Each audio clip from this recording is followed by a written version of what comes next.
The next emergency call to 999 is one of the most intense and intelligent calls I have ever heard. On the line is a kidnapped woman named Abby Stewart. She fully understands that if her captor suspects she is speaking to the police, it could cost her her life. So Abby does the only thing she can. She pretends she is talking to her mother. This is 999. What is your emergency? Yeah, all good, thanks. Hello? No, I've just been out for a few drinks. Everything alright? You're currently calling 999. Hello? Are you in danger in any way? Yeah, that's right. Okay, I see. I understand. Are you able to speak freely? No, not right now. Sorry, Mum. Okay. Where are you right now? I'm not sure. I don't know.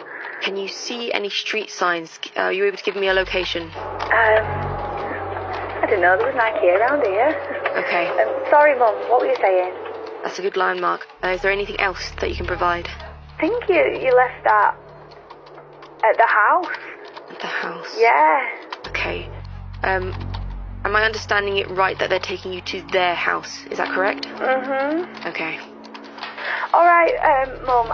I'm gonna have to let you go now, I think. That's okay. Okay, we're still working on locating you, so don't worry, we'll be on our way. All right, I will. Love you. On the surface, it sounds like an ordinary, even strange family conversation. But in reality, it is a carefully constructed coded dialogue with the 999 dispatcher. Pay attention to the phrase, "I don't know, there was Nike around here." At first glance, it sounds meaningless. But through such random words, Abby tries to convey information about her location, surroundings, and what is happening, without raising suspicion from the kidnapper standing nearby. Every word is a risk. Every pause is a fight for time. Every sentence is an attempt to stay alive. And let's be honest, this woman fought so desperately for her life that she played her role without a single mistake. Sometimes, calm thinking and presence of mind in a critical moment decide everything. On June 9, 2008, Alexander's friends found his body and immediately called emergency services. A woman hands the phone to a friend who had seen Alexander. His words are short and terrifying. He confirms that Alexander is dead. What's going on? A friend of ours is dead in his bedroom. We hadn't heard from him for a while. We think he's dead. His roommate just went in there and said there's lots of blood. I didn't go in, but I can give you the phone to someone who went in there. Yes, please, can you? Hello. Hi, so what's going on? He's dead. He's in his bedroom. Okay. In the shower. Okay, how did this happen? Do you have any idea? No, we have no idea. Everyone's been wondering about him for a few days. She said that there was blood. So is it coming from his head? Did he cut his head? It's all over the place. Is there any weapons around? No, I don't know. Not that I saw. How many people are in the house? How many of us? How many are in the house right now? Just the 5 of us? 5 of us. Okay, I need all of you outside. Okay. Hold on just a moment. Okay, you're a good friend of Travis's, correct? Yes, I am. Okay. Yeah. Has he been depressed at all? Thinking about committing suicide, anything like that? I don't think he's been thinking of committing suicide. He's been really depressed because he broke up with this girl, and he was all upset about that. But I don't think he would actually kill himself over that. Has he been threatened by anyone recently? Yes, he has. Okay. He has an ex-girlfriend that's been bothering him and following him and slashing tires and things like that. And do you know the ex-girlfriend's name? Do you remember? Yeah. What's his ex-girlfriend's name? Taylor. And do you know if he's ever reported it to the police? Her name is Jody. I don't know if he's ever reported. Hold on. Yeah. Ask her if he's ever reported Jody to the police. Like, it's Travis. The emergency operator is told that the young man suffered from depression after breaking up with his girlfriend, but his friends did not believe he was capable of suicide. Then they reveal another detail. His ex-girlfriend had been literally destroying his life after the breakup. One of Alexander's friends says her name that in the end, Arias was found guilty of first-degree premeditated murder in 2013 and sentenced to life in prison without the possibility of parole in 2015. This call to emergency services came from a neighbor. A 12-year-old son of Ruby Frank ran to his house. The child was emaciated, covered in wounds, and his wrists and ankles were wrapped with duct tape. He was so frightened that he couldn't even say his date of birth, but his name was eventually learned. I'm on the address of your emergency. Tell me exactly what's happened. I just had a 12-year-old boy show up here at my front door asking for help. And he's said he just came from a neighbor's house, and we know there's been problems at this neighbor's house. He's emaciated, he's got tape around his legs, he's hungry, and he's thirsty. Okay. Is your door locked? No, I'm sitting outside with him on the front patio. Okay, cool. And he asked us to call the police. What's So his he's name? very afraid. What's your last name? He's 12 years old. Yes. Okay, and can you ask him his date of birth? Can you tell me your birthday? Okay, and are the neighbors out of their home, or is anybody looking for them that you can see? No. Our homes are far enough away. I'm not sure. How did you get out of the house? Porch. He went out. He says he just left through the porch at the neighbor's house. Her name is Jody Hildebrand, and she lives 2 doors up the street. Out here in Cayenne, the houses are far apart. Yeah, out here in Cayenne, the houses are far apart, so he walked just under a block to get to our house. He rang my doorbell and asked me to call the police. Does he seem to be under the influence of drugs or alcohol? I don't think so, but he's very thirsty and... Need an ambulance? I don't think he needs an ambulance. I'll let the cops decide that, but his ankles are taped up and he won't tell us why. Okay. But he has duct tape around each ankle. Yeah, there's sores around them. I think there's a good chance he's been... Oh, and he has them around his ankles. I mean, his wrists as well. Okay, this boy has been...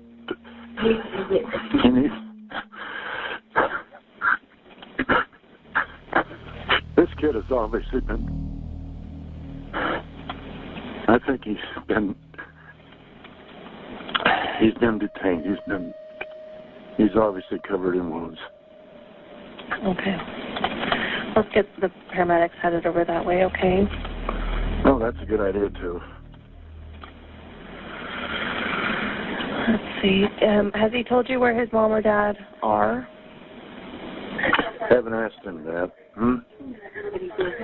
Yeah. You know where your mommy is? I really got you. Yeah, I'm sure that doesn't matter, son. Do you know where your mom and dad are? Well, actually, I don't know where my mom is, but I do know where my dad is. He's not anywhere here. No. Nowhere here. Okay. No, he doesn't seem to. He says he knows where his mom is, but... He doesn't know where his dad is. That's correct. I do know where my dad is. Is his mom home? He doesn't live. He just says he doesn't live around here. Okay.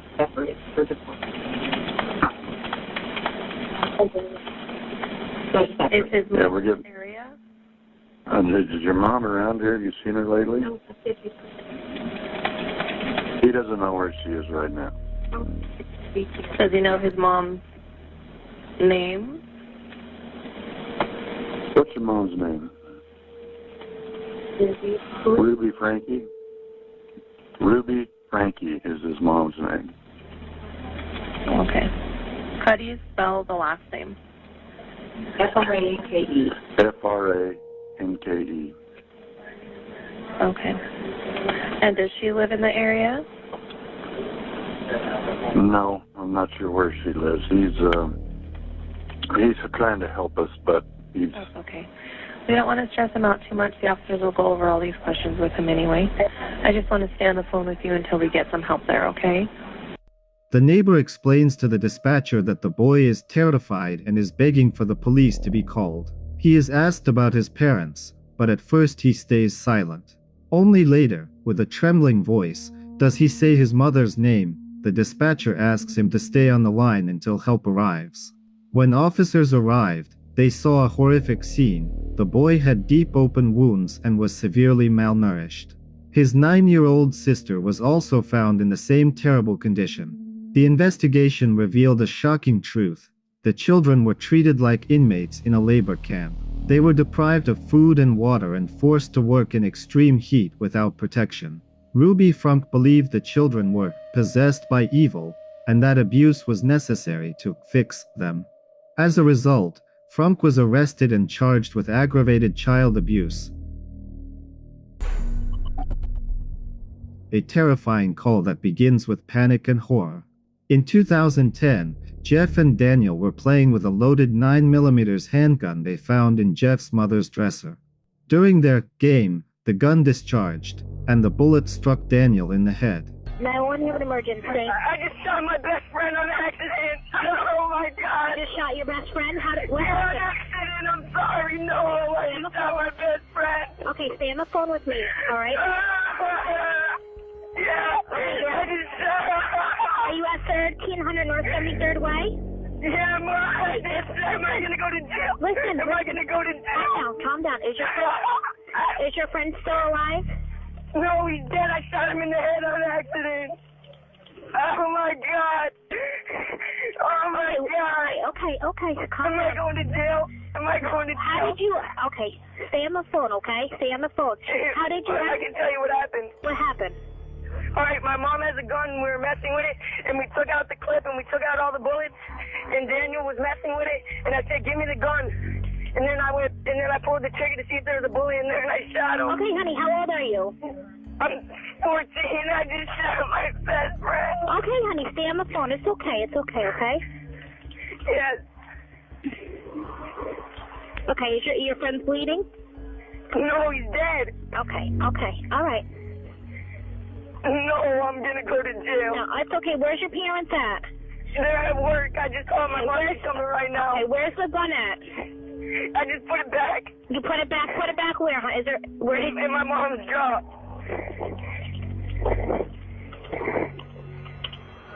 Oh my God. Oh my God. Oh my God. Okay, and you're sure your friend's not breathing? No, he's dead. I shot him dead in the head. Okay, so you pointed it at him and you didn't realize there was a bullet? No, he moved like he walked in front of me when I pulled the trigger. Okay, but so you didn't think there was a bullet in it, right? No, because when you cock it back, the bullet flies out. Right. The bullet didn't fly out, and then I pulled the trigger to see if it was gonna shoot, and then he walked in front of me. Oh my God. Okay. Initially, police ruled it an accident, but later Jeff was charged with negligent manslaughter involving a firearm. He was tried as an adult. His mother was also charged with criminal negligence for improper firearm storage. The next call came from a woman who had been kidnapped 10 years earlier. Amanda Berry disappeared on April 21, 2003. She was only 16 years old when she was walking home from the Burger King where she worked and vanished without a trace. On May 6, 2013, something happened that almost no one expected. Amanda managed to escape. Her captor forgot to lock an interior door, and she was able to get out. A neighbor helped her force open the locked front door and call the police. 911, Hello, please. Help me, I'm Amanda Berry. You need police, fire, or ambulance. I need police. Okay, and what's going on there? I've been kidnapped and I've been missing for 10 years and I'm here. I'm free now. Okay, and what's your address?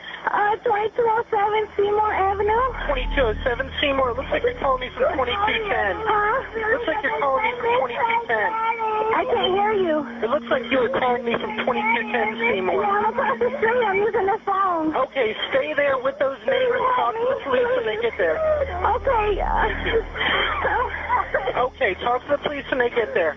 Okay. Hello? Yeah, talk to the police when they get there. Okay, all right. I'm going to wait right now. We're going to send them as soon as we get a car open. No, I need them now before we get back. All right, we're sending them, okay? Okay, I mean, like, Who's the guy you're, who's the guy who went out? His name is Ariel Castro. All right, how old is he? He's like 52. All right, and I'm Amanda Berry. I've been on the news for the last 10 years. Okay, I got that here. I already. And you said, what was his name again? Ariel Castro. And is he white, black, or Hispanic? He's Hispanic. And what's he wearing? I don't know, because he's not here right now. That's when he left, what was he wearing? Sweetheart, it's a pity. What? Right, the police are on the way. Talk to them when they get there. Okay? I told you they're on the way. Talk to them when they get there, okay? All right, okay. Thank you. Bye.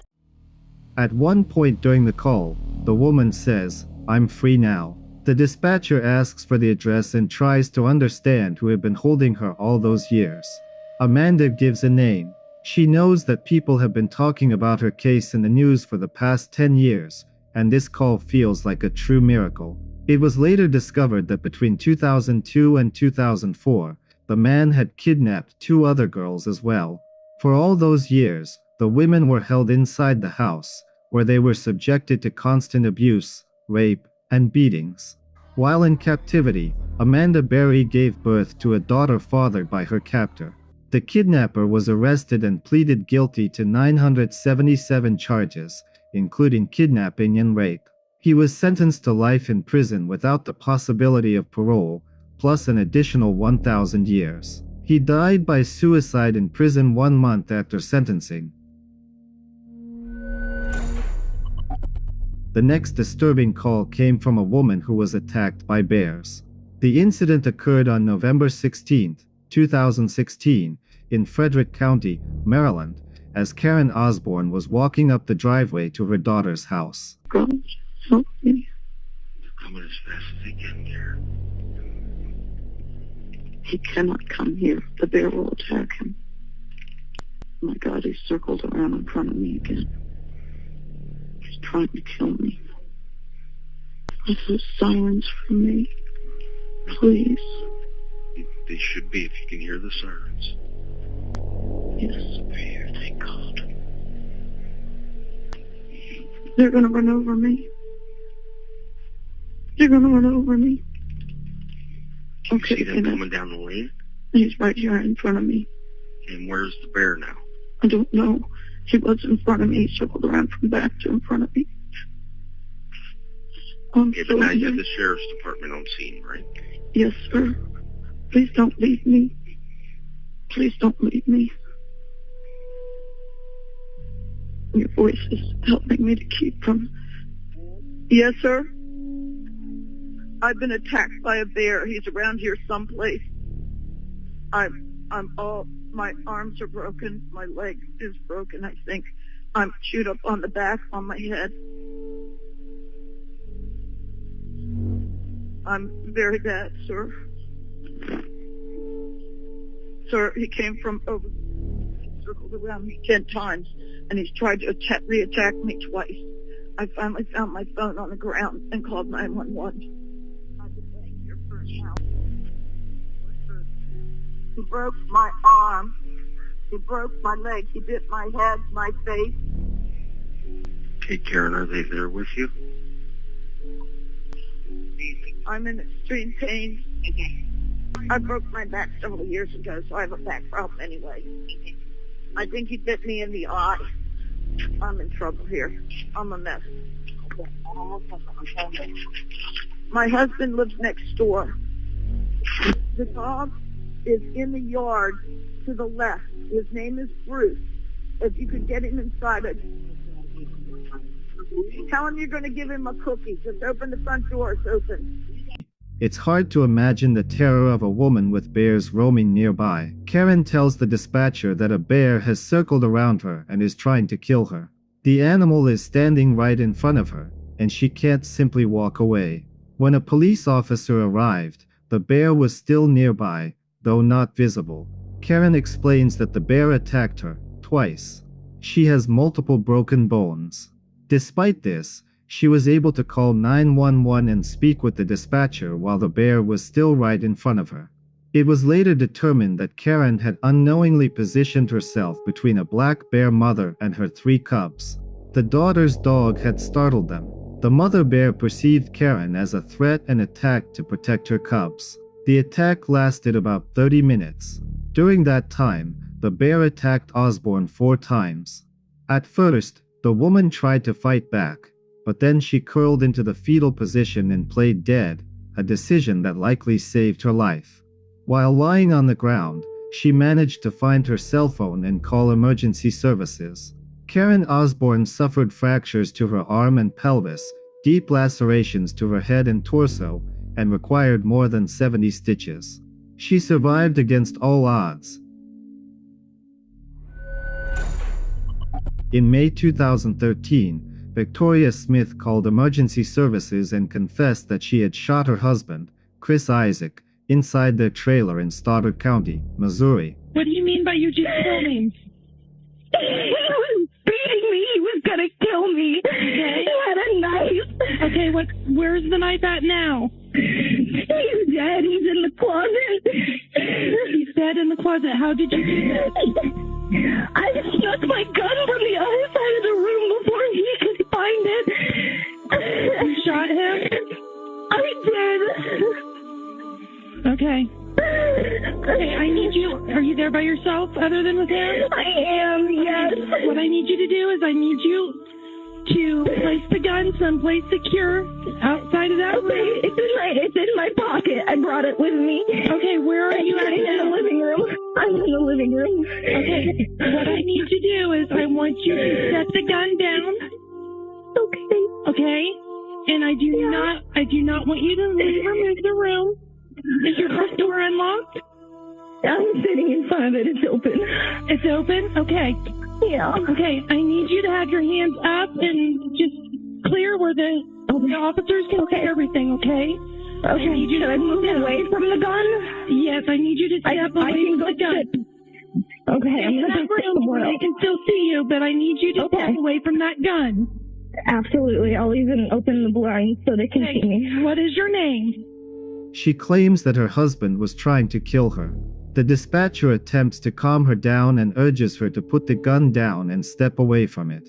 It later became known that Chris Isaac was abusive and controlling. Victoria feared for her life and for the lives of her children. Despite this, Smith was arrested and convicted of first-degree murder. She is currently serving a life sentence without the possibility of parole. 21-year-old Julia Murray called emergency services. Calmly, without tears or panic, she confessed that she had drowned her 2 children, her 4-year-old daughter Ansley and her 2-year-old son, Creighton. 911, what is your emergency? Yes, sir. I need an ambulance to come to my house. What's your address, ma'am? On Gardner Road, Brunswick, Georgia, 31523. Just a moment. What's the problem there? I just killed my 2 kids. What's your name, ma'am? Julia Murray. What is it? Julia Murray. And you said you killed your 2 kids? Yes, sir. How old are they? 2 and 4. How did you kill them? I drowned in them. Julia, are you with me? No, I just myself. You just shot yourself? Yes. With what? A gun. Okay. Please hurry. Okay, I got them on the way, Julia. I'm just trying to keep you online with me until they get there. Is that okay? Will you talk to me? Julia. Julia, can you hear us? Is your door open? Will we be able to get in?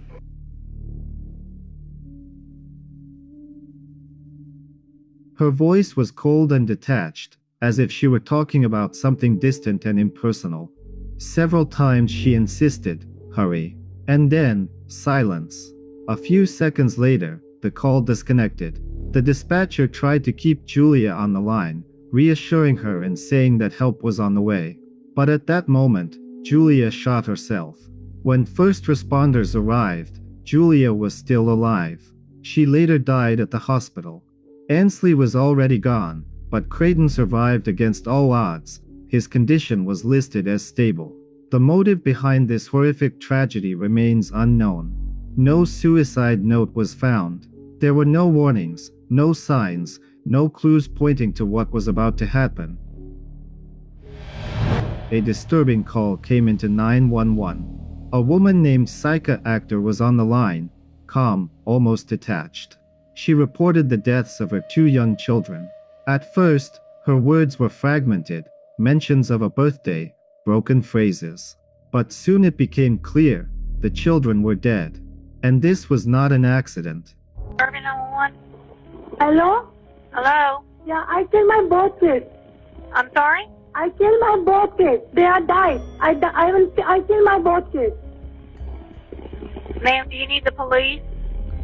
Yeah, come, please send. Ma'am, I'm not understanding what you're saying. I'm saying I killed my both kids. They are dead. Is someone trying to get into your apartment? No, I killed them. Ma'am, do you need the police? Yeah? What's the address? The phone number comes, you know the address. Ma'am, what is your name? Psycho. What's going on there? I killed them. I killed both of them. You killed both of them? Yeah, I killed my both kids. Did you kill something or did you break something? I killed my kids, my children. I killed my children. You killed your children? Yeah, I killed them, both of them. How did you do that, ma'am? I don't know. I just killed them. How old are your children? 3 and 6. 3 and what? 6. Ma'am? Yes? Well, how old are your children? 3 and 6. I killed them. 3 and 6? I killed both of them. Hello? Hello, ma'am? Hello? Ma'am? Hello? Ma'am? Yeah, I killed both of them. I told you. Okay, I understand. Stay on the phone with me, okay? Okay. What did you kill your children with? I killed with a... What did you use? Did you use a gun? Did you use a knife? No, it's a wire. I use a wire on their neck. You use what, dear? Wire on their neck. You use wire on their neck? Yeah. What kind of wire? I don't know. They are not doing anything. They are just blue and they are like, they are not taking any breath and they are, their heart is not beating. They're both blue? Yeah. Stay on the phone with me, okay? Okay. What is your name? Can you spell me your first name? Psychotic. My name is Psychotic. Okay, spell me your first name. S-A-I-Q-A. S-A-I-Q-A? Is that your first name? Yes. What is your last name? My last name Akhtar. H-A-H-T-E-R. Okay. Are you at 3331 Esther's, number 2106? Yes. Where are your children now? What room are they in? They are in my room. They're in your bedroom? Yeah. Are they on the floor or on the bed? On the bed. Both are on my bed.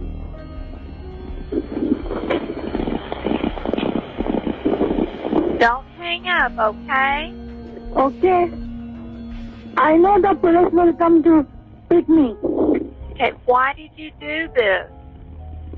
They both are non-normal. They are autistic. Both are autistic. Both are what, dear? Autistic. I don't want my kid to be like that. They're both autistic? I want normal kids. Okay, well, just stay with me and talk to me, okay? Okay. Where did you get the wire? It's from my apartment somewhere.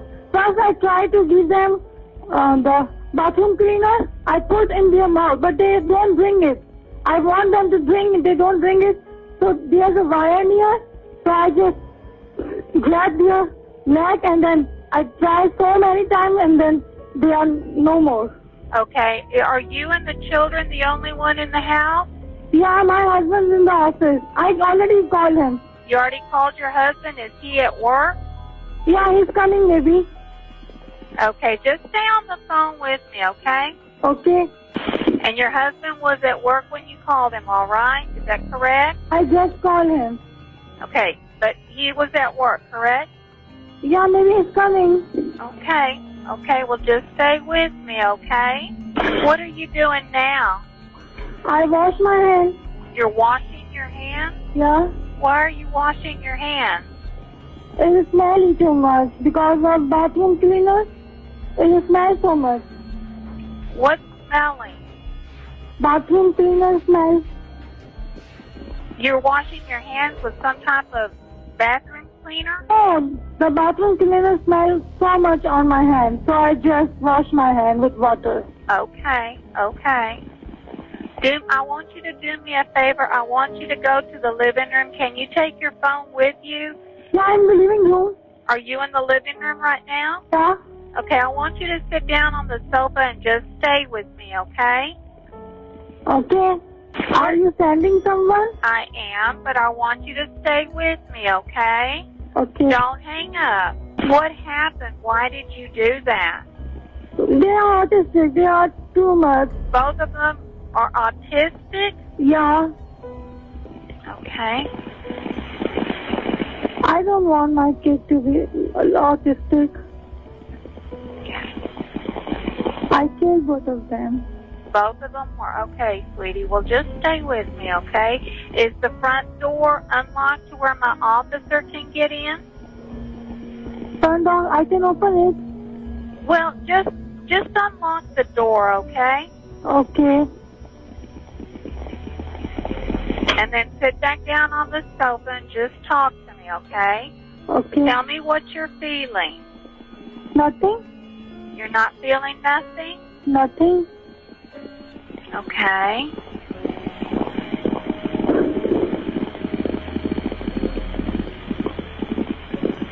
Are you sitting on the couch?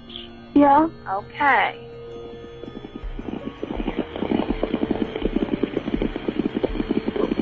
Can you do me a favor? What? When I tell you to, I want you to step outside to meet with my officer, but I want you to stay put until I tell you, okay? Where I have to stay? In the living room? Yeah, I see the police is already. Okay, just hold on, okay? My officer may need you to step outside and talk to him. I go outside? Yeah. Is your phone a cordless phone? Yes. Okay. With the phone in your hand, I want you to walk outside and meet with my officer. But stay on the phone with me. I'm coming. I just put... I'm coming. Here, stay right there for me. Stay right there. Okay. Wait, put the phone down. Okay. Hey, go ahead. Get there. Have a seat right there. Okay, Following the dispatcher's instructions, she stepped outside to meet the police officer. Everything happened quietly, without resistance. But the ending of this story was unexpected. She was not sent to prison.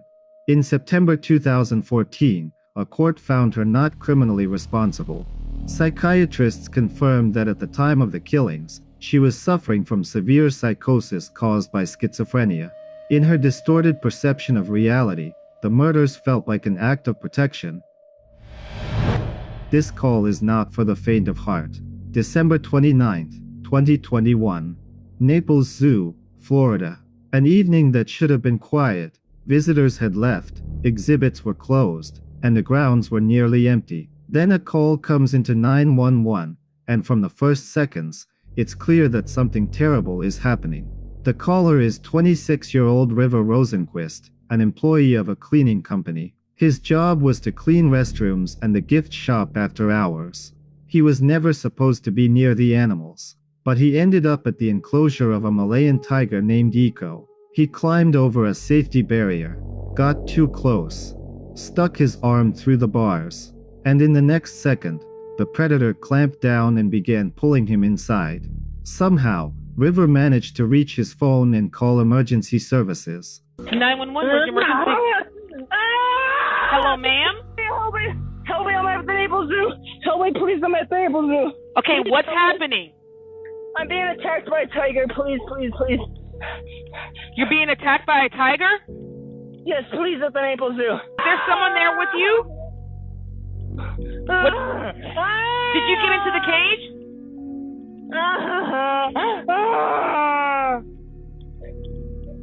Hello, ma'am. Help, help, help, help, help. We're sending help to you. Please help. We're trying to help you. Did you climb into a cage? Hello, ma'am? Are you an employee?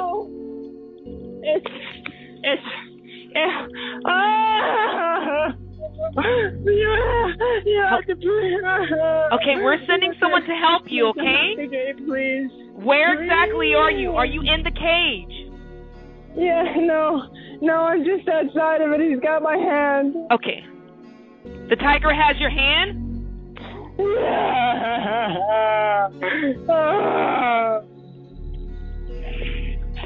And you're just outside the cage?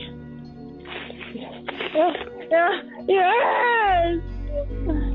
Okay, where are you in the middle of the park? Oh my God. What's your name, ma'am? Can you tell me your name? We have help coming to you.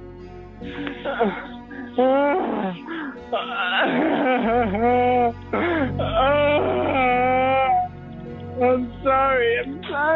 I understand that. We have help coming to you, okay?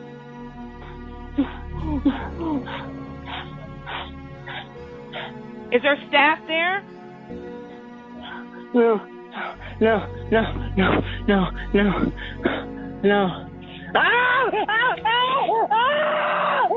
We're trying to get you help, okay?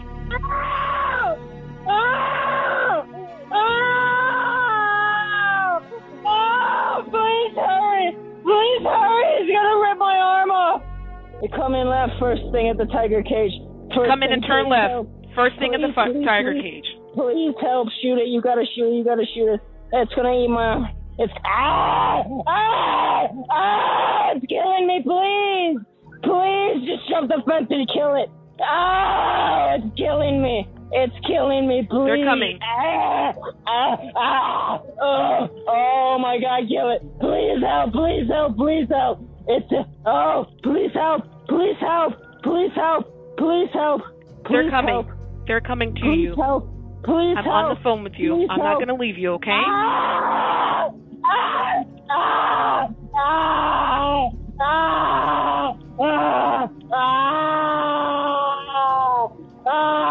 They're coming to you.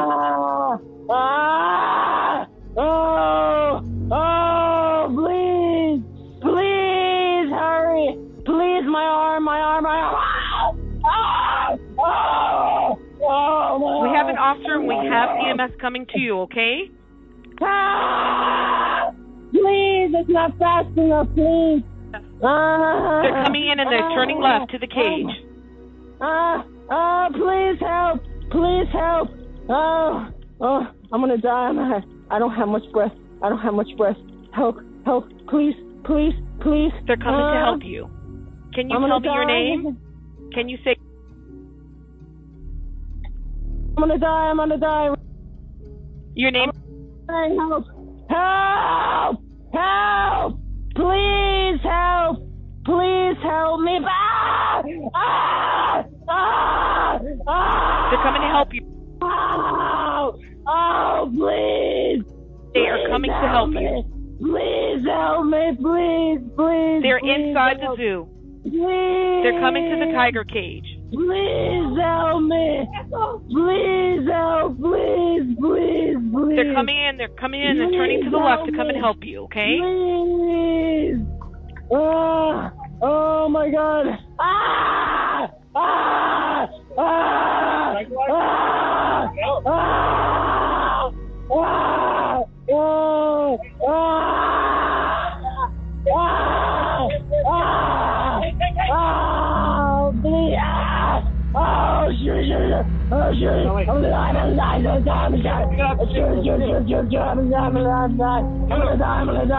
gonna die! He was rushed to the hospital in critical condition. His arm was severely mangled, but doctors were able to save it. Amputation was avoided. This case went viral not because of shock value, but because the call captures raw, genuine panic. A person caught in the grip of a wild animal doesn't pass out or shut down. He fights to stay alive. And you can hear it. Every second. Every emotion. This is the story of Maria Ponder, a 14-year-old girl from Hamilton, Ohio. In February 2017, she committed an act that shocked the entire community.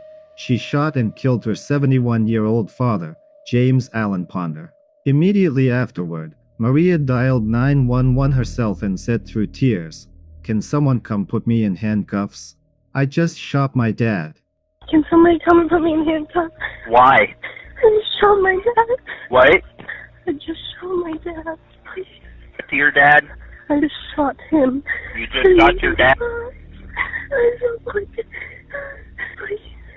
Okay, what's your name? Okay. And it's right? Yes, and my mom's at work. Your mom's at work? She just killed me. Okay. And your dad is in the bedroom? Yes, I'm outside.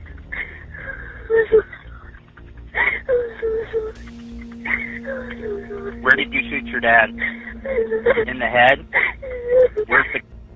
It's in the bedroom. It's in the bedroom? Not You don't the have same it? Bedroom. No, I don't have it. It's in the same bedroom? What? It's in a different bedroom. Which bedroom is it in? It's in the bedroom across from his, where we keep the guns. Please. Okay, I've got people on the way, okay?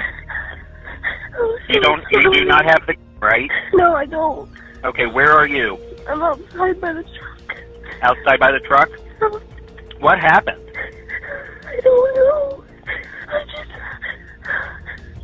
You don't know what happened? You just shot him? At first, no one understood what could have driven the girl to do such a thing. Police found no evidence of documented domestic abuse. But later, her attorney revealed that Maria had witnessed her father allegedly hurting her mother and other family members. She decided to end it while he was asleep, hoping to protect her loved ones. Maria was charged with aggravated murder.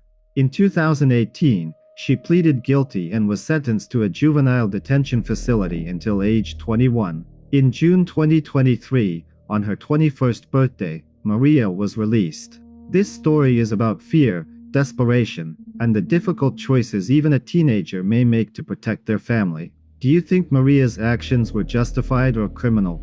Share your opinion in the comments.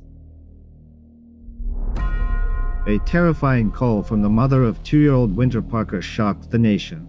The little girl was found unconscious and frozen on the porch of her own home. Her mother, Tiara Williams, had left Winter with her father, Darion Parker, who worked the night shift and fell asleep. Hold on, take a deep breath. What's going on there?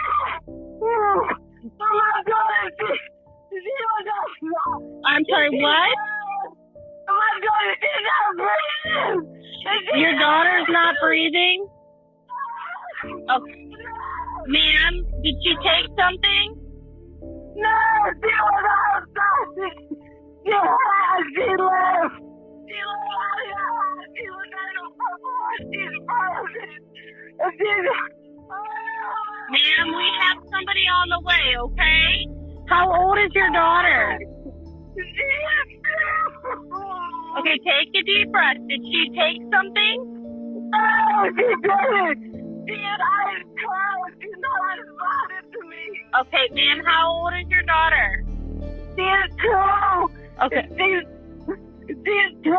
She's Okay, what happened to her?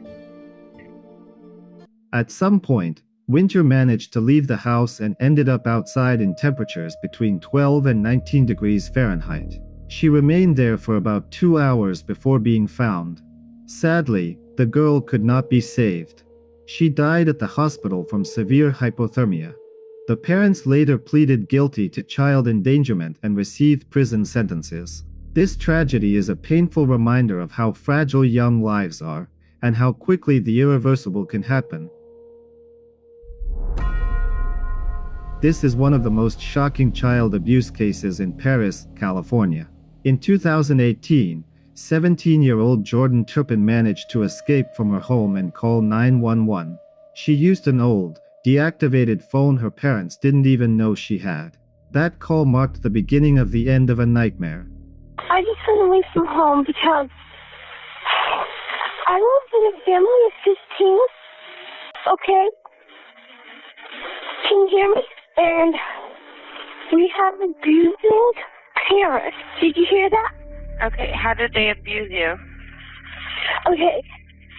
They hit us, they throw us across, they like to throw us across the room.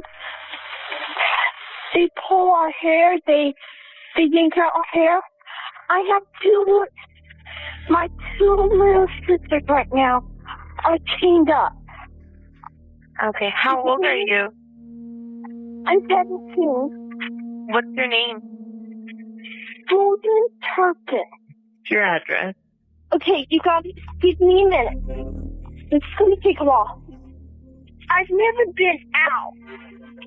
I don't go out much, so I don't know anything about the streets or anything. Does anybody at the house take any kind of medication? Oh, I don't know what medication is. Inside the Turpin home were 13 children ranging in age from 2 to 29. All but the youngest suffered from severe malnutrition and abuse. Jordan told police her parents kept them in filth, deprived them of food, and forbade them from bathing for nearly a year. At the time of her escape, 2 younger sisters and a brother were chained to their beds. The children lived in unsanitary conditions, slept during the day, and stayed awake at night. They were starved, allowed to eat only once a day, and regularly beaten. Some were chained with locks for weeks or even months at a time. In 2019, David and Louise Turpin pleaded guilty to 14 felony charges, including torture, child abuse, and false imprisonment. Each was sentenced to 25 years to life in prison, with the possibility of parole only after 25 years. On September 11, 2001, Chris Hanley was on the 106th floor of the North Tower of the World Trade Center, inside the restaurant Windows on the World, where a business conference was taking place. At 8:46 a.m., a plane struck the building below his floor, completely cutting off escape routes. Minutes after the impact, Chris called 911. I'm on the 106th floor of the World Trade Center. We just had an explosion on the 105th floor. The 106th floor? Yes. 106, okay. We have a conference up there. There's about 100 people up here. What is your last name? Hanley, H-A-N-L-E-Y. H-A-N? We have smoke, and it's pretty bad. This is on the 106th floor, right? Hello? Okay, we have the job. Let me connect you with a file, okay? Yes, it's fire, smoke. You have a, we have... Hold on, let me connect you with a file, okay? Here, we can't get down the stairs. Hold on, let me connect you with fire.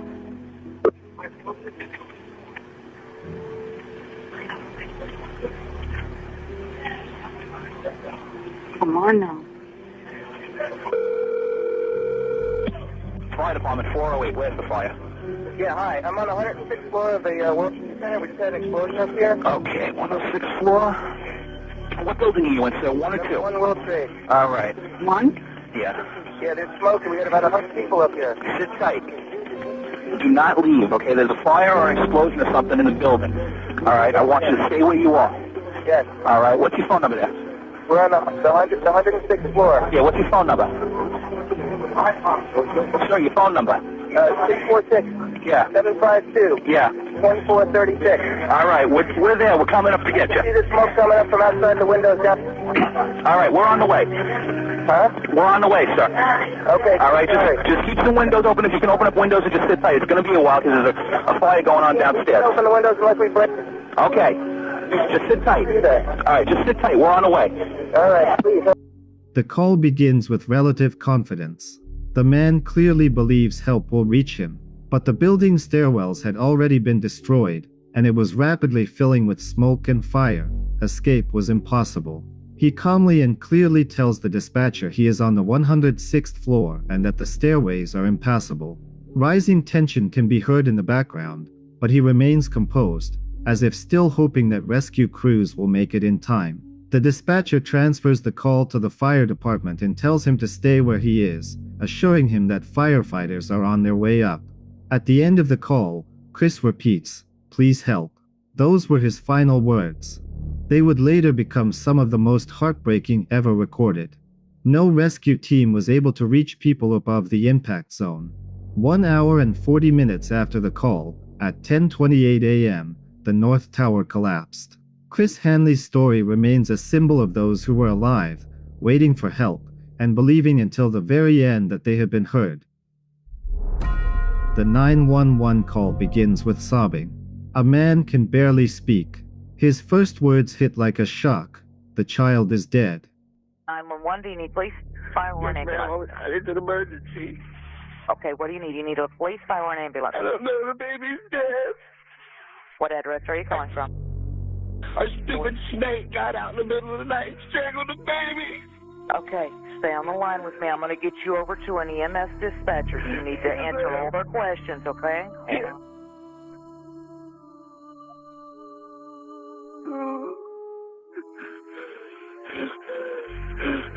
What is the address of your emergency? Okay, and what city is this in? Okay, and are you in a subdivision or a milk park? No, I'm at the house. Okay, and what's the problem? Tell me exactly what happened. Our snake, we have a Burmese python, and she's about 12 foot long. She got out of the cage last night and got into the baby's crib and strangled her to death. I'm going to kill the bitch. Stay on the line, please. Later, it's revealed that the snake belonged to the girl's mother's boyfriend, Charles Jason Darnell. He was the one who found the child. The snake was wrapped around her neck. In a desperate attempt to save her, Darnell stabbed the animal, but it was too late. The girl died at the scene. The emotional recording of the call was later released and widely discussed in the news. Many noted that the man's voice clearly reflected shock and horror. The snake was seized from the home under a warrant. It was alive but severely injured. Charges against Darnell were not filed immediately. However, he and the child's mother were later arrested. They were charged with involuntary manslaughter and child abuse, as Darnell did not have the required permit to own such a snake. This call remains one of the most chilling examples of how an ordinary sentence spoken into a phone can conceal an unimaginable tragedy. This is the story of a 3-year-old girl in New Jersey who saved her mother's life by making a critical 911 call. In February 2017, the little girl picked up her mother's phone. Her mom had stopped responding and showed no signs of consciousness. 3-year-old Samantha understood one thing: she needed help. So she dialed 911 herself. 911, where's your emergency? Hello, 911. Hello? Hi, police officer. Is your mom or dad there? No, but my mommy's sick. Your mommy's sick? Yeah, Where are you? at my house. Do you know what your address is? Yeah, What is it? a yellow house. It's a yellow house. Do you know what number the yellow house is or what street you live on? No, How old are you? 3.5. You're 3.5? Yeah, Okay. Do you know what town you live in? yeah, What town do you live in? in the house. No, no. What town do you live in? Cheese. Do you live in Brielle? No, Do you live in Point Pleasant? Is your daddy there, or your grandma, or anybody who's a grown-up? my mom is here. Could you give the phone to your mom? Yeah. All right, thank you. Yeah, cuz. Take your mother. Yeah, take the police. Hello? My mom is not saying hello. She's what? And not saying hi. She's not saying hi? Is your mommy awake? Hi. Her eyes are closed? Yeah. Okay. Is she the only one there with you? Yeah. And there's no other grown-ups there? No. That's mommy. And your mommy won't wake up? Yeah. Can you try and wake her up? Okay. Mommy, wake up, Mommy. Wake up. Say hi to the police, Mommy. Hello? Hello? She says hi to you. Hello, Mitch? My mom just says hi to you. What's your name, sweetheart? Samantha. Your name is Samantha? Yeah. Okay. Your mommy says hi? Yeah. Okay, Samantha. Now, is your mommy trying to take a nap, or what was she doing before your mommy went to sleep? She was just up in her bed? Were there any other people there with her? Was she in her bed alone, or with other people? She's not sleeping with no one, but she's sleeping with me. I can't... What was that, Samantha? But my mom is not sleeping with nobody, but her sleeping with me. Okay. That's good. Samantha, do you know how to read? No. No? Okay. No. Could you come over? Can I what? Could you come over? I'll try and have one of my friends come over and help you, okay, Samantha? Okay. All right. I'm going to get somebody out there. Do you know what your mommy's cell phone number is? Yeah. What is your mommy's cell phone number? I don't know. You don't know? Okay. Yeah. I'm going to have somebody come out there and help you, okay, Samantha? Okay. All right. Bye. Bye. The conversation wasn't easy. The dispatcher was speaking with a very small child, and nearly every instruction had to be given step by step. The dispatcher learned only the girl's name, Samantha, and immediately sent help.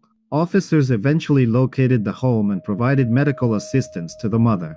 She survived and was later reunited with her daughter. Authorities thanked Samantha for her bravery and quick thinking.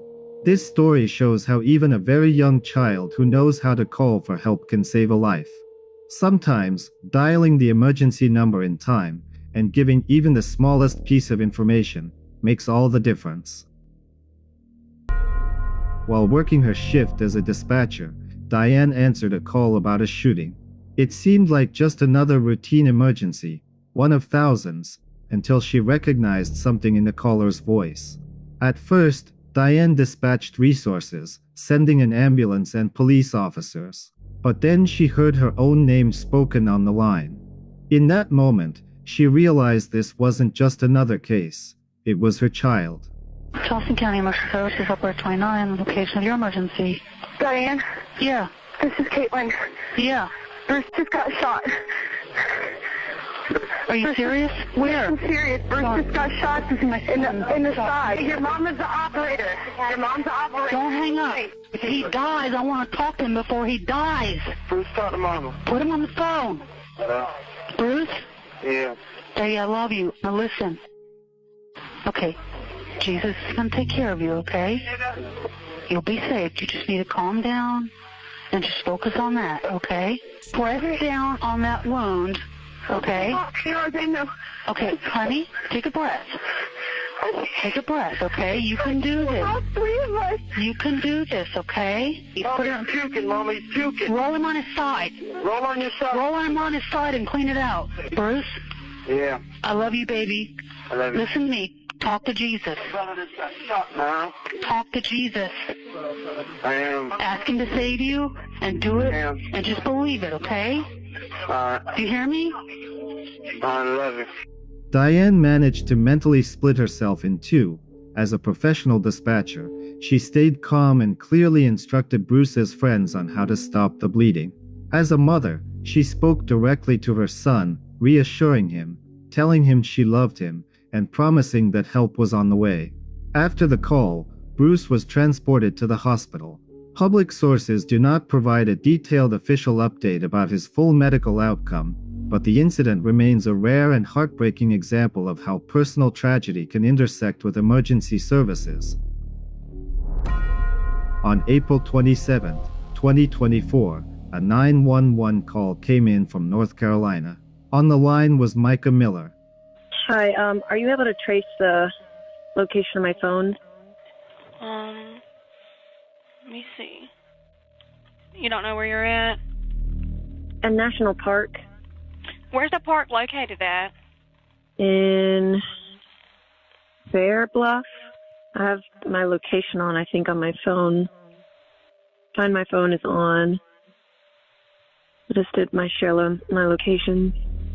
Okay, I'm showing, I don't think you are in Robeson County.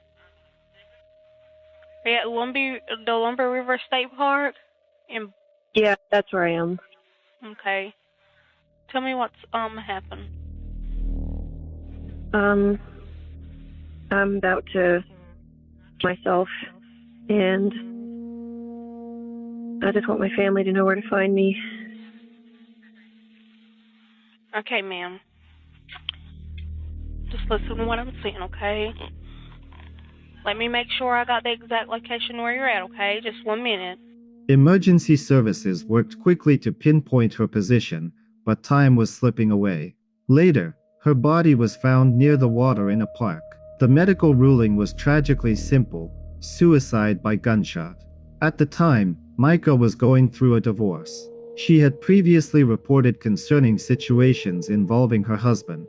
Her family stated that she had filed reports of harassment and expressed fears for her safety, yet the tragedy still happened. May 2010, Utah. Inside a home, tragedy unfolded.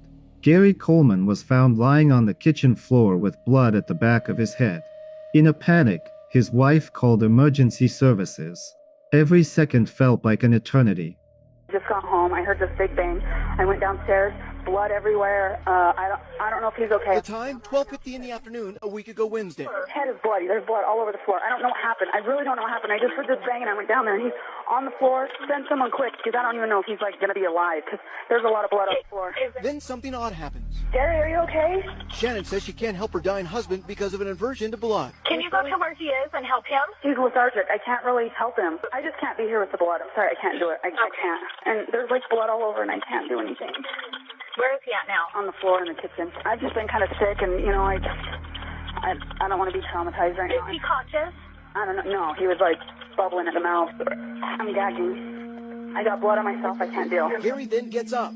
Can you tell him to try and put pressure on the back of his head? No, we can't. It's all bloody and I'm not trying to do he's not with it. I don't want him to die. I'm freaking out really bad. Don't move. Stay there, okay? You have to put this on your head. Whoa. Keep pressure on this, okay? Hold this. He's bloody all freaking over. Tell him he needs to sit down. You need to sit down. Sit down. Gary, sit down. What's wrong? Look at the floor. Sit down. By the time paramedics arrived, Gary was already in critical condition. 2 days later, he died at just 42 years old. His death was officially ruled an accident, but questions and doubts have lingered ever since. What exactly happened in that house that day, and whether anything could have changed the outcome, remains a matter of debate. The case stands as a reminder of how a single moment, panic, and a tragic accident can permanently alter everything. Kyla Ramsdell Oliva's sister entered the home and found Kyla and her 2 daughters unresponsive. With a trembling voice, she dialed 911. 911, what's the address of your emergency? We just came into my sister's house and she's on the floor. Are the girls in there? Okay, listen to me. Okay. I need you to take a breath. Okay? And we're gonna help her, okay? How old is your sister? She's 32. 30. Is she awake? No. Okay, is she breathing? No. No. Okay, there's another man there? Hi. Hello? Okay, sir, can you tell me what's going on, please? Yeah, we went to check on her sister. My brother and her had just separated. He moved out today. Okay. We went to check on her. Her door was locked, no lights on. I opened up the bedroom door. She's on the floor. There's a spent bullet casing next to her. Her two kids are in the bed, and it looks like there's a gunshot wound on one of the kids on the side. Okay, so we have 3 patients total? 3, yeah. Are any of them breathing? They're all dead. They've been dead for a while. They're blue, they're cold. Okay, listen, sir. Sir? In fact, actually, the other one has a gunshot wound in her as well. She's Okay, sir, I need you to listen to me very carefully. Can you see the gun? No, I do not see the gun. Okay, I do not want you to try to find the gun. I need you to back out of the room. I'm heading out. Police arrived and confirmed the tragic reality. The mother had shot her daughters and then taken her own life. According to investigators, Kyler's motives were linked to an emotional crisis and the breakdown of her relationship with her boyfriend. Heightened stress, despair, and a sense of hopelessness may have led her, in an extreme mental state, to commit murder-suicide. The sisters' call became the key alert that documented the scene of the tragedy, but it came too late to save any lives. One night in a quiet neighborhood, a man concerned about his friend's behavior dialed 911. His voice shook, his words rushed out. The dispatcher tried to calm him, confirming the address and asking what he could see. But time was slipping away. Every second mattered. I have a friend who's been drinking. I've been trying to talk some sense into him. He is now loading several weapons and about to go to his girlfriend's house. He is armed and dangerous. Now I heard him loading the guns before I walked out the door. All right. What kind of weapons does he have? He's got a pistol, a shotgun, and a rifle that I know of. Where's he going? I do not know the address which he's going to because I've only met her once. But he's been drinking all day and has found out that she's been... Who's his name? What's his name? The guy's name is Chancey Smith. Chancey Smith? Uh-huh. He's been drinking all day. Where's he going? Where's he going with his I don't know where he's going. I'm at the end of the road waiting to see if he's leaving. Okay, and just to confirm, does he have any weapons on him right now? I mean, in his hands or anything?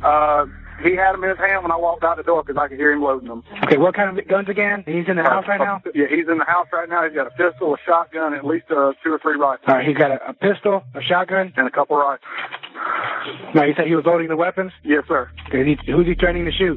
His girlfriend. Is his girlfriend there with him? No, she's not there with him. He's planning on going to her house sometime soon. That's why I was hoping to get a unit here to stop him. He said to his girlfriend's house? And he said he wants to shoot her? Yeah. Where does she live at? I do not know. I don't know. I've only met her once. So you said he's in the house right now, though, correct? He's in the house right now. I have not seen his truck leave yet. I'm at the end of the dirt road that he lives off of. Less than 20 minutes later, police arrived and were met with a horrifying reality. Amanda Peake and her 2 young children, 9-year-old Cameron and 6-year-old Sarah, were dead from gunshot wounds. Amanda's ex-boyfriend had already taken his own life, leaving behind shock and devastation. The friend who called 911 did everything he could, but help arrived too late. This tragedy stands as a grim example of how broken relationships, emotional instability, and a single moment of hopelessness can turn into irreversible loss. On the morning of January 21st, 2013, in the quiet suburb of Boulder City, a chilling 911 call was made. On the other end was Hans Walters, a 52-year-old Las Vegas police lieutenant. He spoke in a calm, steady voice, but his words were horrifying. Tell me exactly what happened. My name is Hans Walters. I work for Las Vegas Metropolitan Police Department. I just shot and killed my son Max and my wife Michelle, and I killed her because she's in such chronic pain from her neck and back. I feel terrible for doing it. Okay, and okay, let's voice out. Please don't interrupt me, please. Okay. I've also set the house on fire, and if the fire department comes to my house, I'm going to open fire on them. So I have to wait till the house is burning, and then I'm going to shoot myself, okay? So okay, I don't ask me any questions. This is real. This isn't a joke. The fire alarms in the background is because I set the garage and the bedroom on fire. My wife's in the bedroom. I shot her in the head. My son, unfortunately, is in the living room watching Oswald, and I shot him in the head, too. And, forgive me for my sins. Please don't call back. In the recording, fire alarms can be heard in the background. He had set part of the house on fire after committing the crime. Walters warned the dispatcher that if firefighters arrived, he might shoot at them. Near the end of the call, he asked for forgiveness. When officers arrived, the house was partially engulfed in flames. Walters came out holding a weapon. Officers ordered him to drop it, but he ignored their commands. He then went back inside and took his own life. The investigation later revealed that Walters had been under intense emotional and psychological stress related to his wife's chronic pain and serious family difficulties. This call became one of the most disturbing 911 recordings, not because someone was asking for help, but because the killer himself confessed his actions to the dispatcher before ending his life.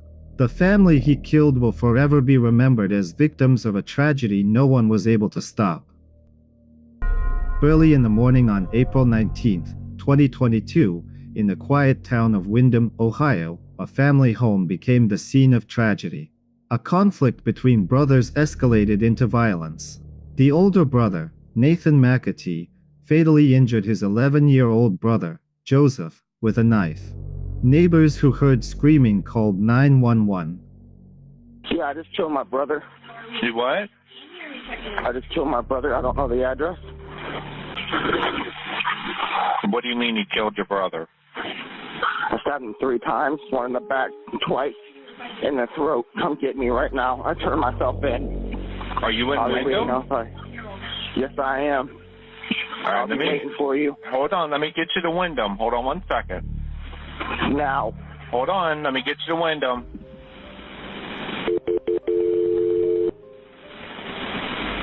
Send them. You don't know what the address is? 911, where's your... No, I don't. I'm hanging up. No, sir, hold on. Hello? Let them know what road you're on. Hi, what's going on? It's the sheriff's office. He advised that he stabbed his brother and killed him. Stabbed his brother and killed him? Where is he located? I'm plotting him at, the last plot I got is 9538 Cloverleaf, apartment A as in Adam. Police and paramedics rushed to the scene. Although authorities responded quickly, Joseph's injuries were too severe, and he passed away shortly afterward. The 911 call became crucial evidence in the investigation. It helped establish the sequence of events, document Nathan's statements, and confirm the urgency of police intervention. After his arrest, Nathan McAtee was charged with aggravated murder and felonious assault involving a deadly weapon. The court considered his mental health at the time of the incident. Following evaluation, he was deemed competent to stand trial. The case proceeded to determine accountability for his younger brother's death. The outcome was devastating. Joseph lost his life, his older brother was taken into custody, and the 911 call remained a key element in documenting the tragedy and the rapid police response. Late at night on NC Highway 210 in North Carolina, a driver noticed unusual movement along the roadside. Feeling that something was wrong, he pulled over and called 911 to report a person near the road who appeared seriously injured and covered in blood. I'm driving on 210. I just crossed the Black River, and I thought I saw a guy standing on the side of the road bleeding. Okay, where are you at, sir? I'm on 210. I just crossed the Black River. I'm heading towards 53 East. I just passed Patriots Watch. Okay, so you're over near Morse Creek? Yes. Okay. And did you saw a man standing on the side of the road? What the? What was that, sir? That's not human! That's not human! Sir, are you okay, sir? There's something in the bed of my truck! Okay, what's in the road? No, it's not in the road, it's in my truck! In the bed! There's something in the bed of your truck? Yes, ma'am, I just turned on my bed lights for my truck and there's something in my bed. Okay, so when you say something, what do you mean? I just knocked it off of the bed of my truck and went over my roof. Okay, what was it? During the recorded call, loud noises and terrified shouting can be heard. The caller sounded extremely frightened, describing what he was witnessing as something not human. When police arrived, however, they found no physical evidence of any person or creature that could explain the driver's fear. The road was empty, and the strange encounter remained unexplained. After details of the incident were shared publicly, internet users began linking it to urban legends about the Rake, a mysterious figure said to appear along roads at night and cause intense fear in witnesses. Many noted that the driver's description, the unsettling sounds, and the fear in his voice resembled classic stories about the creature. In the end, the 911 call documented a disturbing and unexplained event on Highway NC 210. Although no physical evidence was ever found, the case remains recorded as a strange roadside incident that sparked widespread online discussion and theories about the so-called Rake. On the morning of September 11, 2001, a normal workday in New York City turned into a nightmare. Melissa Doi was on the 83rd floor of the South Tower of the World Trade Center when a plane struck the building. After the impact, elevators and stairwells became inaccessible, and the floor quickly filled with thick smoke and intense heat. Realizing the danger, Melissa called 911, trying to report her location and seek help. There's no one here yet, and the floor is completely engulfed. We're on the floor, and we can't breathe. Okay. And it's very, very, very hot. Is all the lights still on? The lights are on, but it's very hot. Ma'am. Very hot. We're all the way on the other side of Liberty, and it's very, very hot. Any lights? You can turn the lights off? No, the lights are off. Okay, good. Now, everybody stay calm. You're doing a good job. Please. Ma'am, listen. Damn, everybody's coming. Everybody knows. Everybody knows what happened, okay? But no, they had to take time to come up here. You know that. You got to be very careful. Very hot. I understand. You got to be very, very careful how they approach you, okay? All right? So when they come upstairs, it won't be worse than it is. Now, you stay calm. So how many people where you're at right now? There's like 5 people here with me. All up from the 83rd floor? 83rd floor. With 5 people. 5 patients.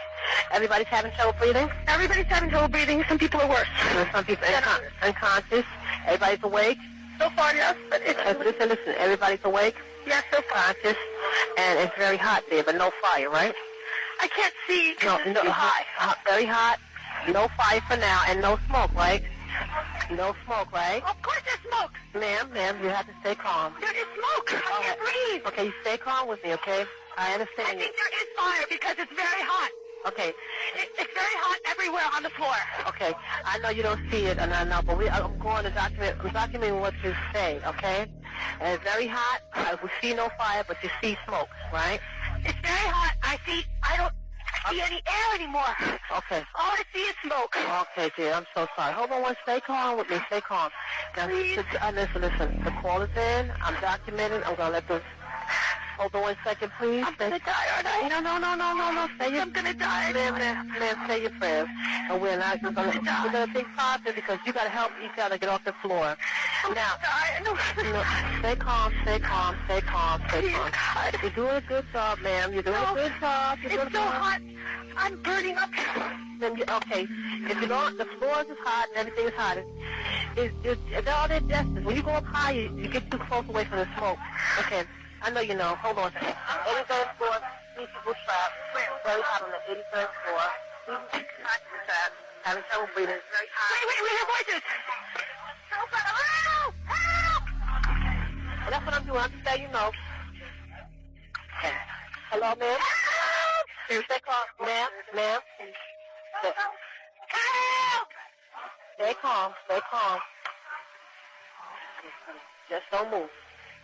Oh my God. They're coming through with you now? Find out if there's anybody here on the 83rd floor. Ma'am, don't worry. You stay on the phone with me and I already know. Can you find out if there's anyone on the 83rd floor because... Ma'am, I already somebody.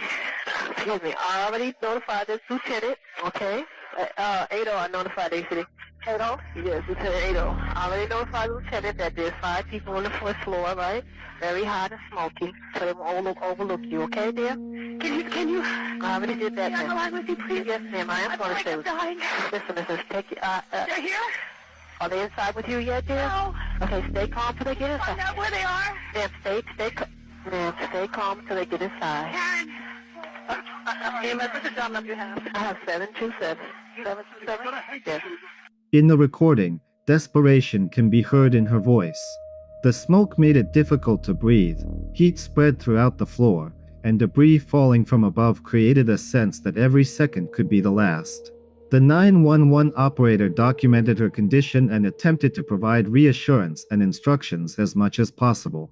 But the circumstances were catastrophic. The air grew thinner, conditions worsened, and hopes of rescue gradually faded.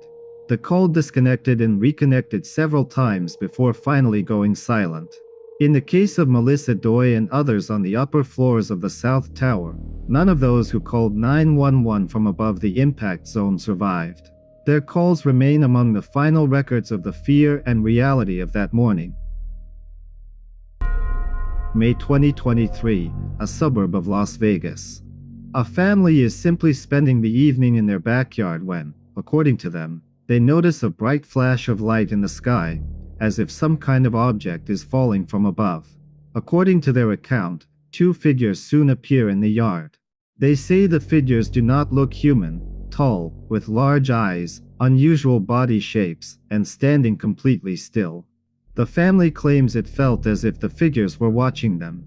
In panic, one family member calls 911, trying to explain to the dispatcher what they are seeing, that the figures are taller than an average person, with eyes that seem to glow in the dark. Voices shake, words break off, and the fear in the call is unmistakable. Okay, what's going on over there? Okay, lady. Me, my dad, and my brother were working on a truck in our backyard, and we have a big lot outside, right? Correct? Okay. We were working, and we just see in a corner of our eye something fall down from the sky, and it was with light. And when I hit down, it was like a big impact, and we felt it. We felt like an energy, and then we hear like a lot of footsteps near us, and then we have a big equipment, and we see, and there's like an 8-foot person beside it, and another one inside, and it has big eyes and looking at us, and it's still there. Okay, where is this on your property? In my backyard. And I swear to God, this is not a joke. This is actually we're terrified of it. So there's two people or two subjects that are in your backyard? Correct, and they're very large. They're like 8 foot, 9 feet, 10 foot. I don't know. They look like aliens to us. Big eyes. They have big eyes, like I can't explain it. And big mouth. They're shiny eyes, and they're not human. They're 100% they're not human.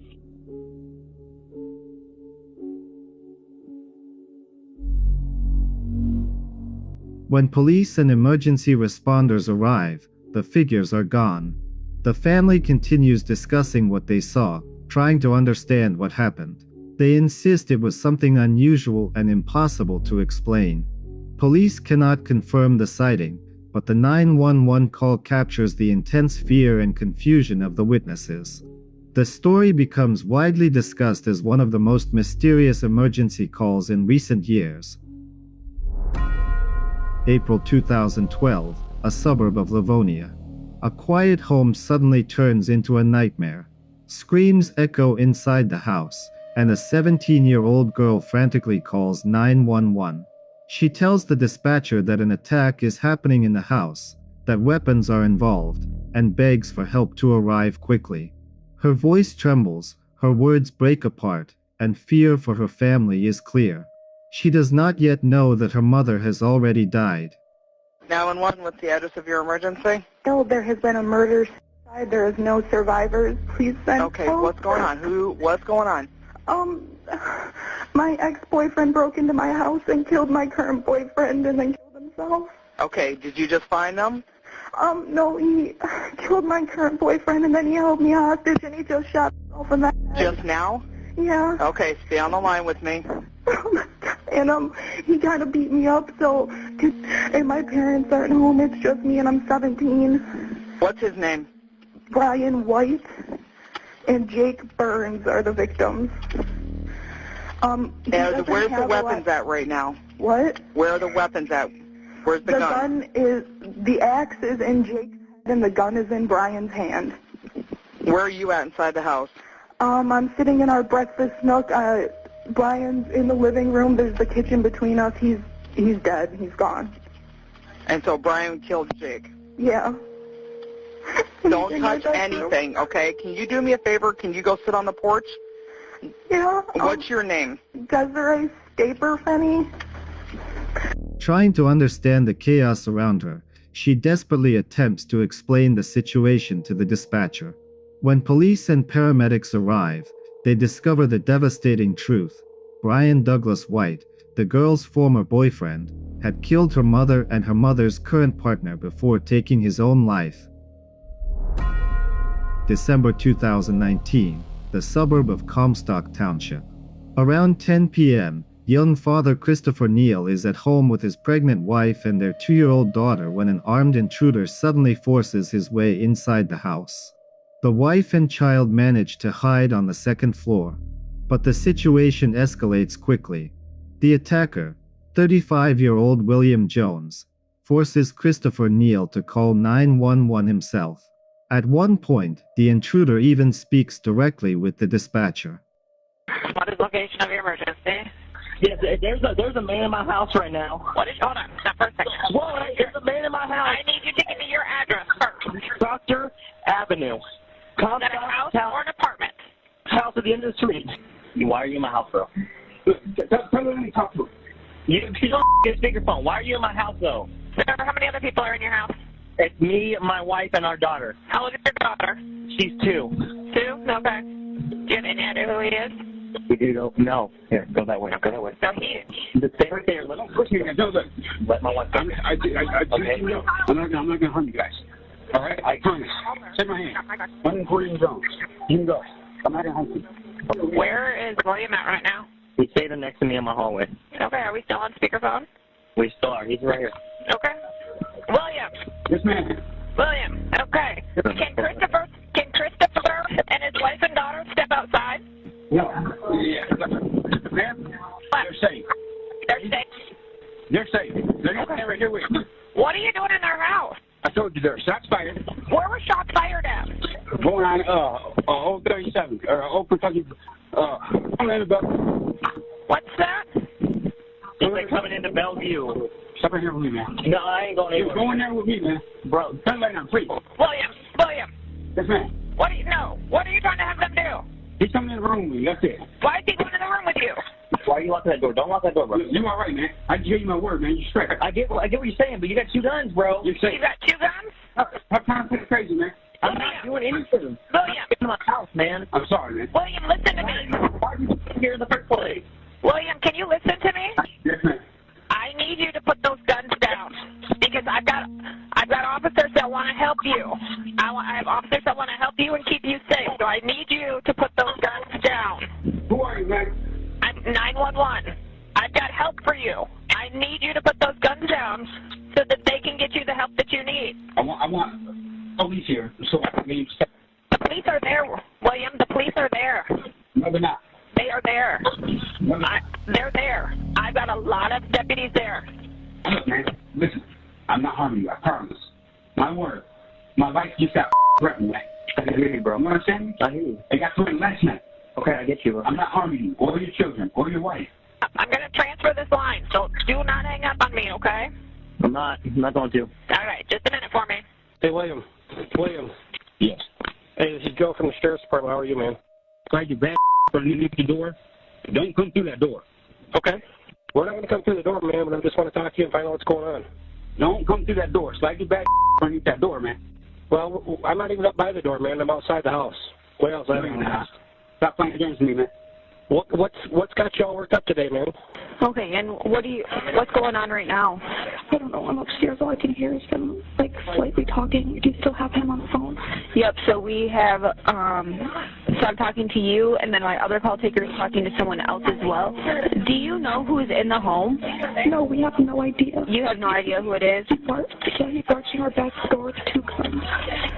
He just barged in? Yeah, and he has my husband locked in a room with him. He won't let my husband or me outside. We asked.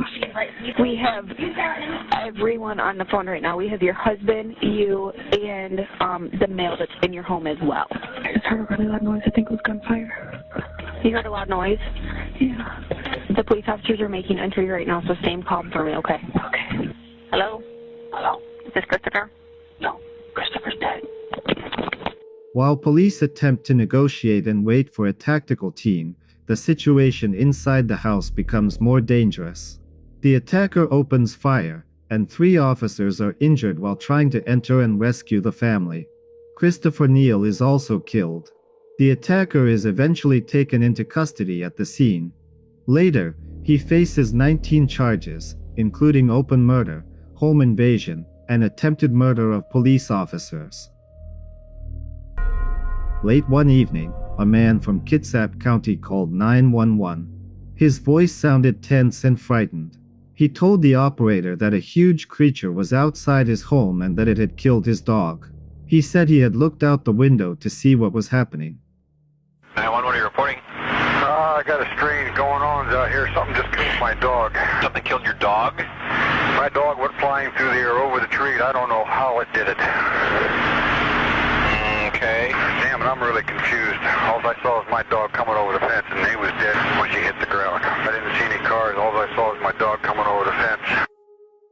911, what are you reporting? We got someone or something crawling around out here. Did you see what it was? Was it a person or an animal or? I can't tell. All I know is that my central light came on and I just happened to glimpse and see this thing running across the yard. A good-sized man or something. It looks like a man. I don't know what it was. Just that it ran across the yard. Okay. You've had problems in the neighborhood before? Yeah, my dog was killed here just recently. I don't know what it was. Whatever it is, it's running. I couldn't catch it if I was going to chase it. But whatever it was standing up. I'm out here looking through the window now and I don't see anything. I don't want to go outside. Jesus Christ, you better... Sure. Dia! Hello? Get somebody out here. What's going on now, sir? That son of a bitch is about 6'9", I don't know. Do you see him now, sir? Yes, I'm looking right at him. Uh-oh. Okay, hang on. He's right... Is he in your yard, sir? Yeah, God, he's big. Okay, what's he doing in your yard? He's looking at me. Oh, and the guy is on foot. I don't know what... It's a big... real big person. That's all I can say. Okay, but it is a person. Yeah, I'd say it was a person, somebody really big. But he's all in black. Is he a black male or a white male? Did you actually see whether, or was he just wearing black? He's all black and he's big. He is big. Researchers of unexplained phenomena and cryptozoologists later took interest in the recording. They noted that the man never actually said the word Bigfoot, but his description closely matched how the legendary creature is often described: tall, dark hair, and an unusual walk. Police officers did respond to the call. However, by the time they arrived, nothing was near the house. Officers searched the area but found no clear tracks or evidence that any creature had been there. The story of this call later became one of the most widely known recordings connected with alleged Bigfoot sightings. Some believe it is evidence that the man truly saw something unexplained. Others believe it may have been a large bear or simply a misidentification in the dark. But the recording itself is still discussed among enthusiasts of mysteries and cryptozoology. On the evening of June 5, 2009, a woman named Deborah Jeter called 911 from Hill County. Her voice sounded surprisingly calm. I just killed my children. Excuse me? I just killed my children. Where are you? I'm in the abandoned house on Highway 77 right after you go underneath the highway. One of them's still alive. Hurry. How? Under what highway? You're on Highway 77 where? I'm on Highway 77 right after you go under 35 going toward Milford. Get an ambulance out here to save the one that didn't die. Come on. Hurry up. What's your name? Bitch, call them. Have you already called them? Yes, ma'am, I have. Okay. I need your name. I don't want to say your name. Hello? Hello? Are you still there? Yes, I'm still here.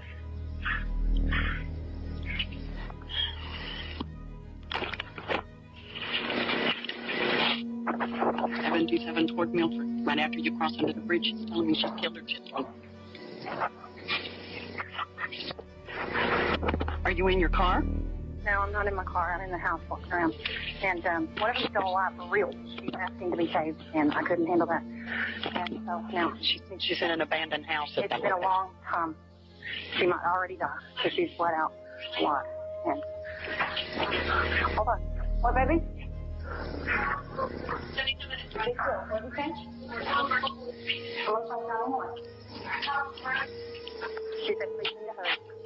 Shortly before the call, Jeter had taken her daughters, 12-year-old Kelsey Jeter and 13-year-old Kirsten Jeter, to an empty house.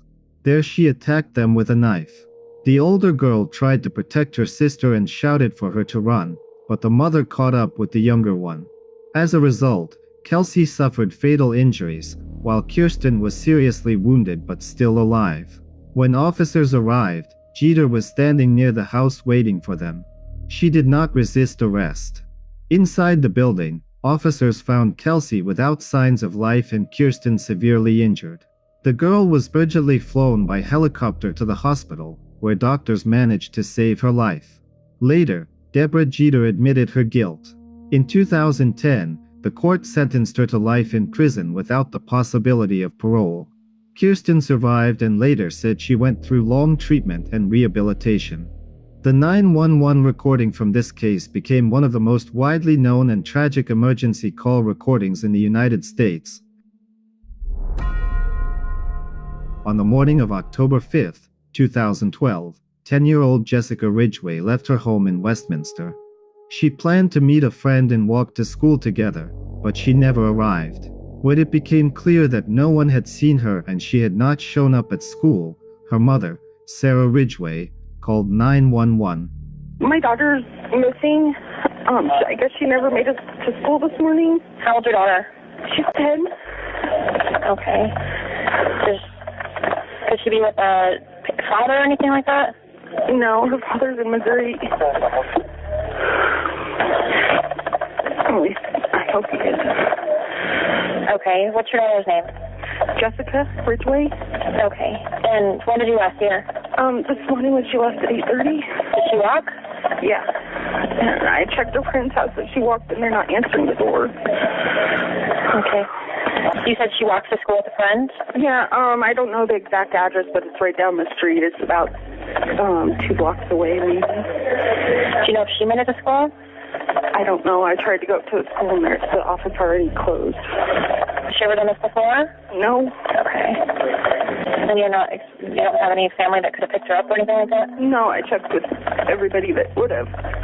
Okay. She doesn't have a phone or anything like that? No. Okay. Does she have a bike? Yeah, but she doesn't ride it to school. Is it at the house? Yeah. Okay. All right. And you said that the school called, so they weren't... Right. And I work nights, so I expect them to call. Okay. And this has never happened before? No. Do you know what kind of pants or anything she was wearing? I think she's wearing jeans, but I know she changed, and I forgot to look. Okay. Is your name Christine? It's Sarah. Sarah? Well, we got several officers on the way over to help you out, okay? Okay. Where have you worked? Have I worked? Worked for her. Have you worked for her anywhere? I went up to the school, and my sister's walking up to the school the same way that she walked with her dog. So, and I went to her friend's house and kind of looked around at the park that's down the street. There's no kids there. Okay. The cops here. Okay. Sarah, go talk to them, okay? Okay. Thank you. Thank you. Bye-bye. Bye. That call marked the beginning of a massive search operation. Police, rescue teams, and hundreds of volunteers spent several days searching streets, fields, and parks around the city. People posted flyers, checked surveillance cameras, and hoped the girl would still be found alive. After several days of searching, some of Jessica's belongings were discovered in a nearby park, and later her remains were found as well. The investigation continued for nearly 3 weeks and appeared to be at a dead end until, on October 23rd, another unexpected call came into 911. My son wants to turn himself in for the Jessica Ridgway murder. Okay, what's the address? And what's going on there? Ma'am, you not hear me? He just confessed to killing her. I know. I want you to tell me what's going on. Can you tell me exactly what he said? But he did it, and he gave me details, and her remains are in my house. Did you see them? No. Is he there with you? Yes. Is he cooperative? Yes. How old is your son? 17. Hold on 1 second. What is your son's name? Austin Sig. Can you spell it? You said Austin? Mm-hmm. Okay, and spell his last name for me. S as in Sam, I-G-G.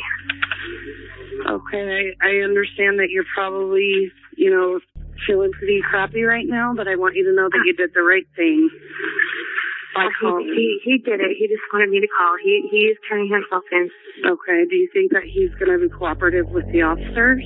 Absolutely. Okay. And I just want to verify you're at one... Yeah. Do you think that Austin would talk to me? Will you talk to her? Yeah, hold on. Okay. Hello? Is this Austin? Yes, it is. Hi, Austin. This is Molly at the Westminster Police Department. Hi.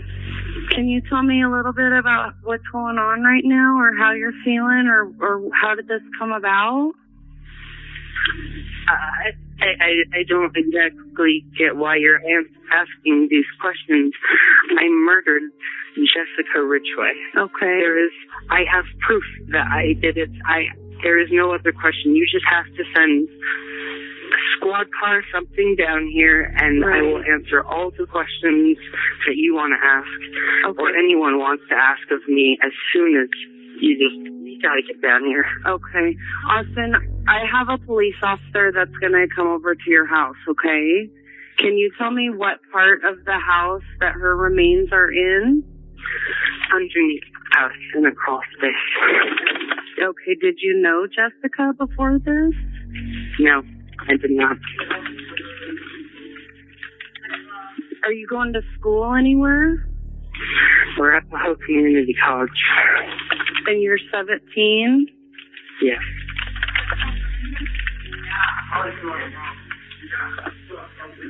Okay, Austin, can you tell me your date of birth?